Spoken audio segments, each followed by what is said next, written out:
The truck blows up. I'm dead. I'm hungry. I'm here, and they're delicious. And so is our feature on the remake of one of the creepiest horror movies of all time. In 1967, Hollywood fright master George Romero wrote and directed his first feature film, Night of the Living Dead. Shot on a shoestring budget of $130,000, the zombie thriller developed a cult following among horror fans and went on to earn millions. For its distributor, that is. A frighteningly bad business deal for Romero kept him from collecting most of the film's profits. Although a lawsuit eventually returned rights to the creator, Romero and his investors never saw much actual return from The Dead or its sequels.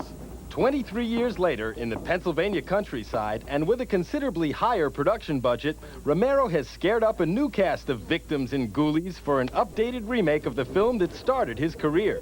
As executive producer of 1990's Night of the Living Dead, Romero has assembled a team of special effects and makeup experts, each selected for their attention to slightly gruesome detail. The best compliment we've received on this show is two of the paramedics saw one of the main zombies that we've done and said that it looked exactly like someone they pulled out of the river a week before. So I think that's a pretty good compliment. If they think it looks like someone they pulled out of the river, then I'm happy.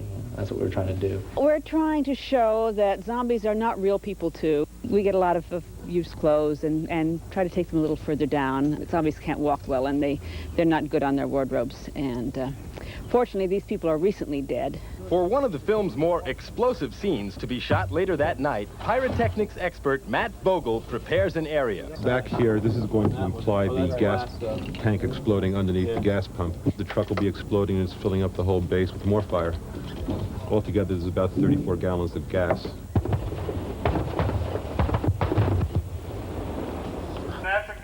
Director Tom Savini maintains that this fresh approach to the tale will pack a few surprise punches.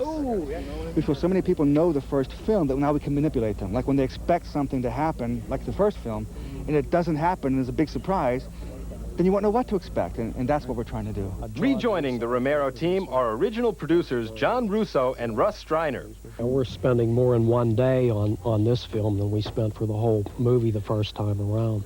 Producer Streiner also starred in the original film as Johnny, who warns his sister, "They're coming to get you, Barbara." They're coming to get you, Barbara. Among the biggest fans of the original Night of the Living Dead are the cast members of the new one. Night of the Living Dead is a good story, and that's what really made it a cult. You cared about the characters, in addition to being scared out of your wits. This is a historic event in terms of horror cinema. I mean, where else in the world can you shoot zombies, kiss pretty women, and get paid for it? Night of the Living Dead wraps production this month and should be ready to scare audiences by Halloween. For more movie news, be sure to watch the Max Movie Show.